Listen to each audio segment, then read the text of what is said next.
we have a leak. Mark thinks I have a hole in the tube. Shoot! Oh! It's going real great. Freshly squeezed. Oh, you're back. We're planting.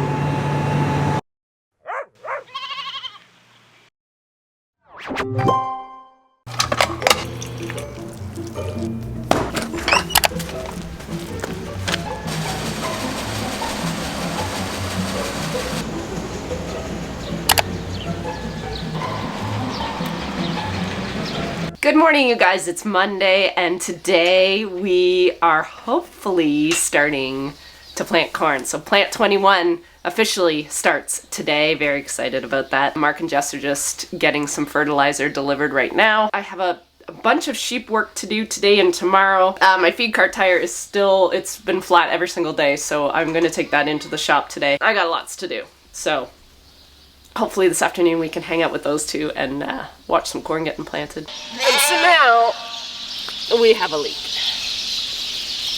So I changed the nipple right there, but it's a mess.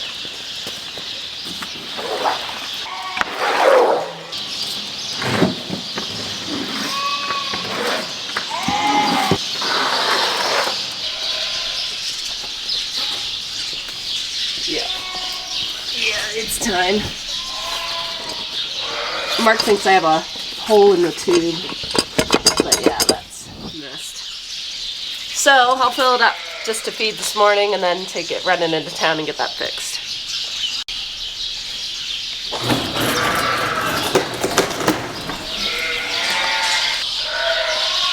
Shoot!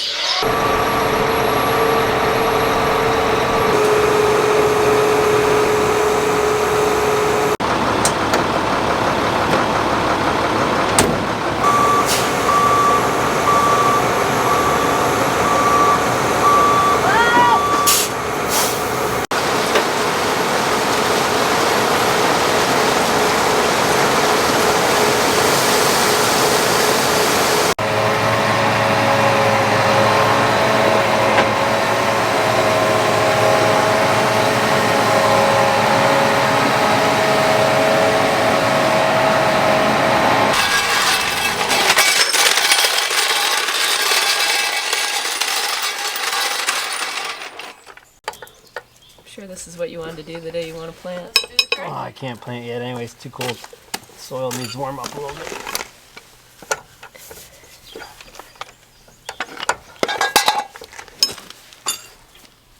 That was easy. Clean that off. There you go.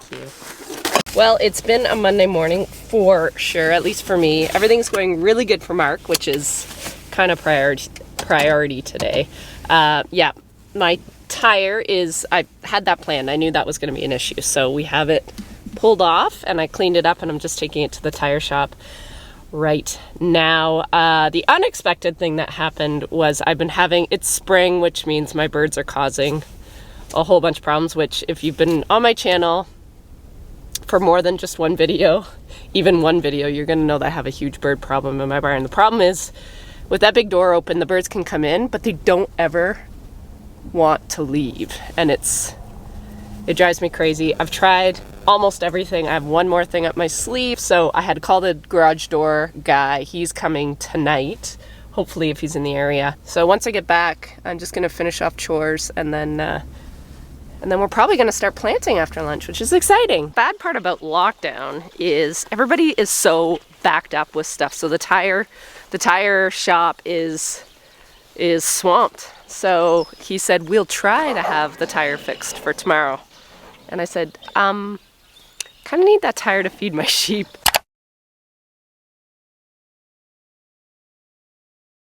This is the stuff you don't think about because you're just so used to everything being on demand. Like if you need something, you just go and get it or get it fixed. I still haven't finished yours.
is the week I get to test out the new squeeze chute that Lakeland's let me try out. There's 2 jobs I want to do. I'm going to start with my ewe lambs, just because it's a nice small group and they're all getting vaccinated with the same stuff.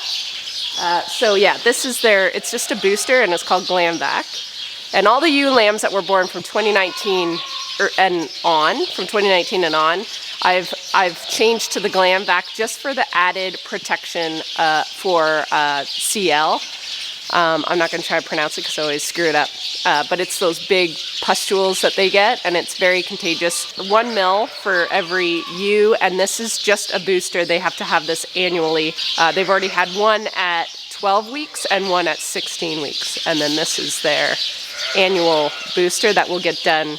We are exactly 6 weeks before they are due to lamb, and that's what the vet and I try 4 to 6 weeks before every lambing group to make sure we give them their vaccine. It goes through the milk and protects the babies in the colostrum. So that's why we do this now.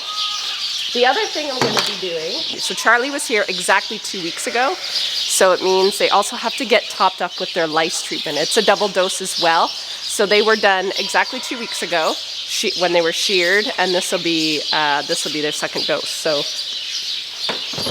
I've been on this program. This will be the second full group I've done this with, and I'm hoping, and the rams have been done twice. So I'm hoping I'm going to get on top of lice if that is the problem.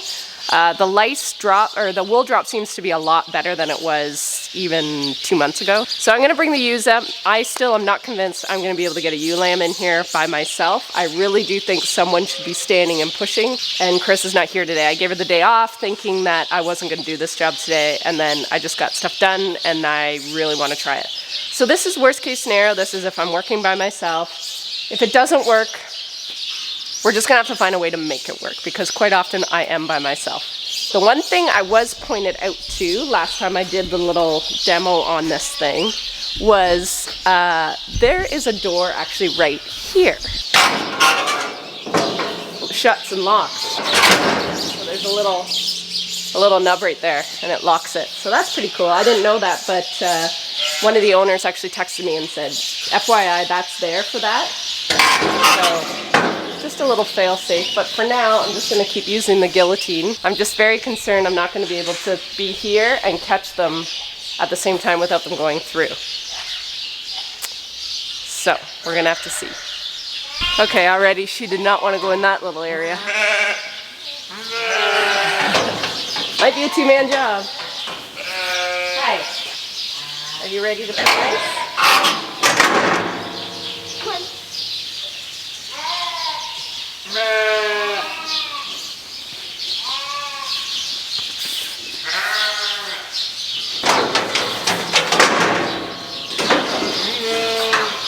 It's going great.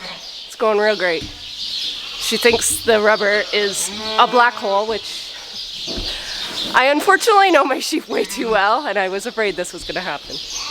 It's not a black hole. No. This off, maybe.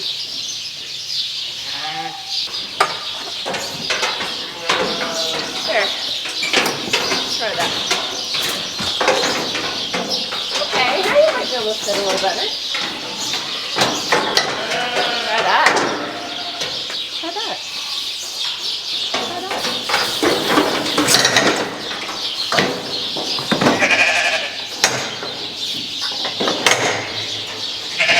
Yay! We did it! I don't know. Freshly squeezed. Okay, since I have one in there, I'm just going to try and get more in behind, because they move better if they see one in front. Well, they're in here, but they don't want to go up that ramp. Shocking. I guess the whole idea of this is to keep the ewe still, which it is. Now, she is pregnant, but it's got the pads on the side. She's fine. Like, I mean, sometimes they get more squished in a feed bunk when they're all trying to get in at the same time than they are in this. So this is way more, I'm not fighting her. She's not moving and jumping, which is great. So all my auto dosers are done. So I got lots of time to do it this way with the old school syringe.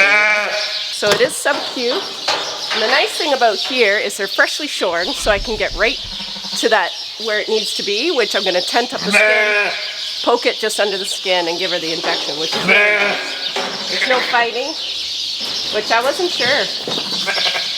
I wasn't sure about the height, but so far I like it. And then the lice treatment.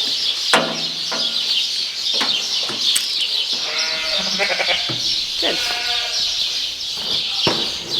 Now she's done. I'm tempted to keep her down at the lock chute and just keep her there so the other ones can see her. I might actually do that just to see if they'll move better if they see one down here. And she'll be locked in because that gate is shut. I'm gonna try. It doesn't hurt to try. Okay. Are you ready to go? I actually should be scanning them, so I'm gonna get my Gallagher and we'll be right back. Look who came up. Curiosity. Well, where there's a will, there's a way. She got out as I was going to get my Gallagher. But that's fine. That's where I want her actually, because I'm going to use her as bait for these guys. All right, my Gallagher's all set up, so I'm just going to scan her tag so she's in the system.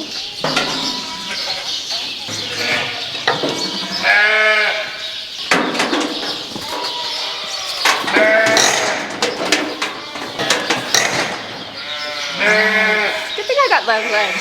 She is locked and loaded. Barely.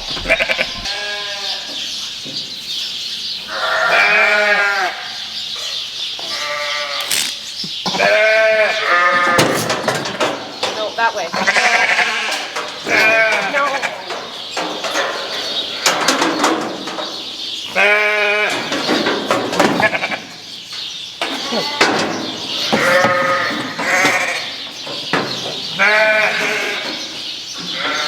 Well, maybe that'll work. All right, now we're on to something, I think.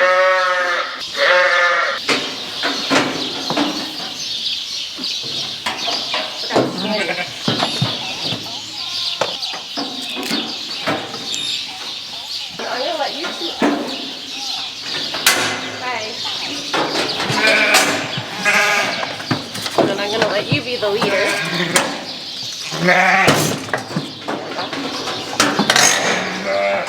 This is okay. This is okay. We just have to think like a sheep.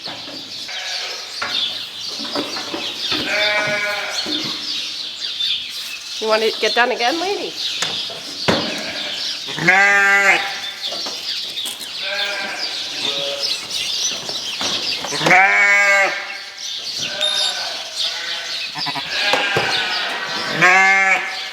All right. You go.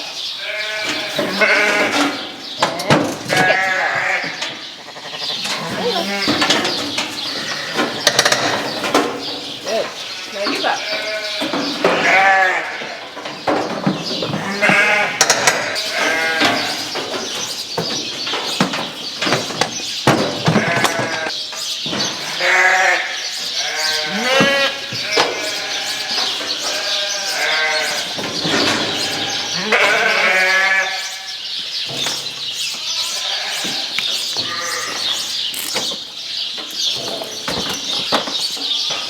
So I do have to say this is a lot slower than when I do it in the actual chase, but I'm getting it done properly and it's not killing my back and I'm not stressed out really. I'm more stressed out about getting them in and out than I am actually doing the job.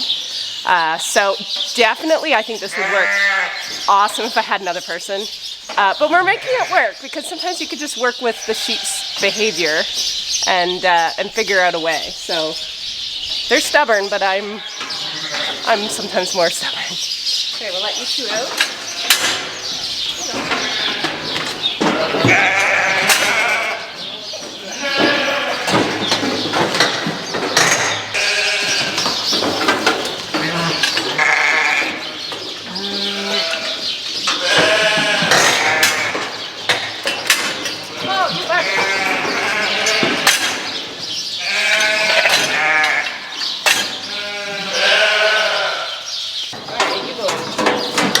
Okay, a couple have got through even with it shut, but I took out, if you remember, I took out the thing that made it smaller, so that's partly me. So I love the height.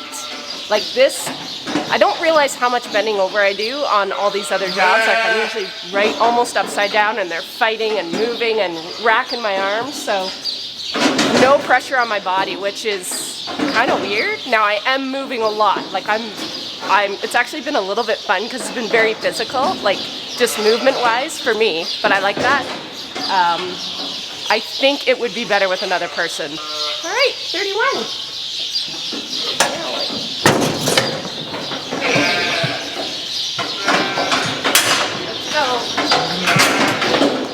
Yeah. Okay, so some final thoughts on this. I am pleasantly surprised. However, I'm really glad I have my Vino attachment on the end as a fail-safe. So that was able to, like if that was just open, I would have lost all my ewe-lambs. I know I would have. And in this system, in this setup, I was able to just leave a few there so the other ones would see it and go. And then when I had the third one in here, I could keep it in here, let the first two out, and then let that one be the new bait or lure sheep. I mean, I just worked with how I know my sheep will move, which is the first one's always the hardest, the last one's always the easiest. But overall, really, for me, like I feel like I could do 100 more. Like I'm not fatigued. I actually had a little bit of fun. The blood isn't rushing to my head because I'm usually upside down working. What I usually do, you guys, what I usually do is the ewes are usually in here. So I had about 3 of these sections and I was able to just go boom, boom, boom, boom, boom. So probably it was faster that way. But I was like, needles would break or bend. They were fighting, going back and forth. Sometimes you forget what ewe you're on if you're doing it by yourself.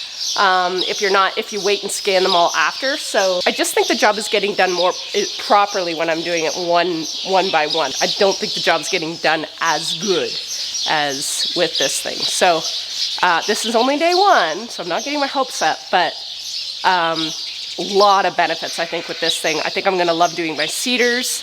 I'm doing cedars 3 times a year. That's gonna be nice. I still haven't figured out how I'm gonna do ram hooves in here, because I don't know how I'm going to get the front ones, but we'll worry about that when the time comes. But other than that, yeah, cedars, vaccinations. This is day 1, but I don't think this thing's going anywhere. Very happy with it.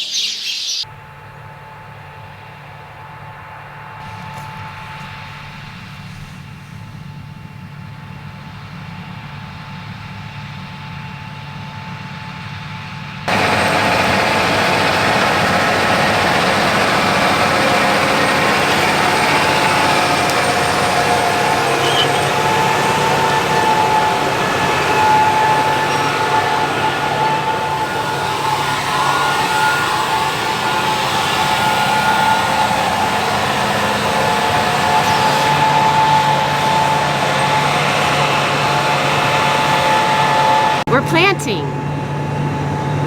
Day 1. A lot of day 1s for a lot of things today. Yep. And how's it going so far? How many acres you got done? 40. How big's this field? 50? 60. 61 and a bit. This was our hay field a couple years ago. 3 years ago? I think more than 3 years ago. Maybe 4 years this year. So it's going down okay. So this is the field we were putting fertilizer on the last time you guys saw us, and it is the first field to get planted. Now, in the fall, Mark strip tilled this, which means we aren't tilling the whole field. We're just tilling the areas where the corn planter is actually planting. Everything is precision, so it's basically in his... It's in his system. It's down here. It's sub-inch memory, so every year we come back, it might drift less than an inch. But it's basically what he's doing is the strips he did in the fall, this tractor guidance system knows exactly where these strips are and is planting the corn in those strips that are already done. So conventionally before, like, and even some of the fields still when we're fighting, if we've tiled and stuff, our typical system would be if we worked the entire field in the fall, we come back in the spring, we'd have to cultivate it or use the joker, which Jess is doing right now in another field. We'd have to pick stones because that would bring up stones. and then we have to go back again with the cultivator or the joker, right? Yeah. And level it out again. So quite a bit of fuel, time, labor, and just moving a lot of dirt around that doesn't need to be moved. So this is the ideal system. I think this is a very good compromise of everything. Yeah. It's a little bit of conventional, a little bit of no-till. It works for us. It works for us, and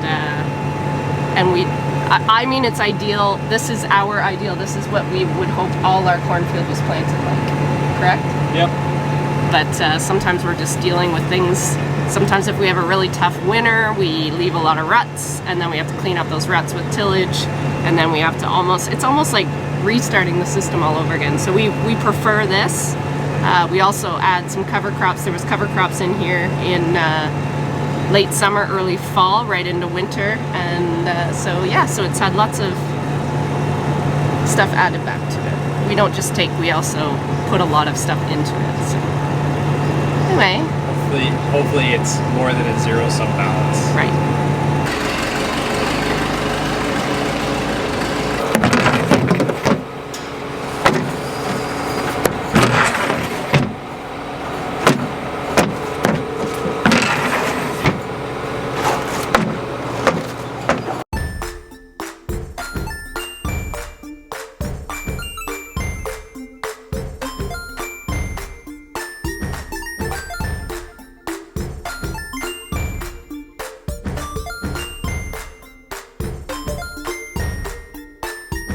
So this stuff is just seed lubricant, so it just helps the planter plant better.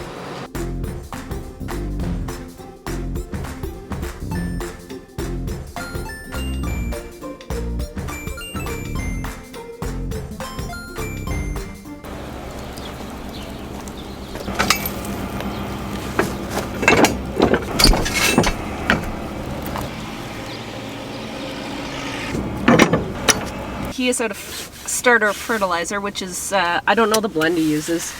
I think probably majority is just a little bit of added nitrogen. So I just have to go to our neighbor, Scott. He's the one that kind of helps us out in that department.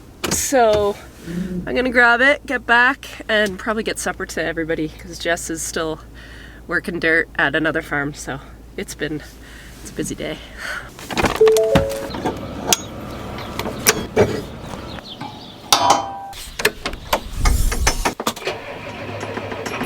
The day is not done. Heading to another field that Mark worked the other day, and I am going to pick stones with the stone fork on the loader. I'll get a little bit of footage, but for the most part, really hard to do when I run the loader.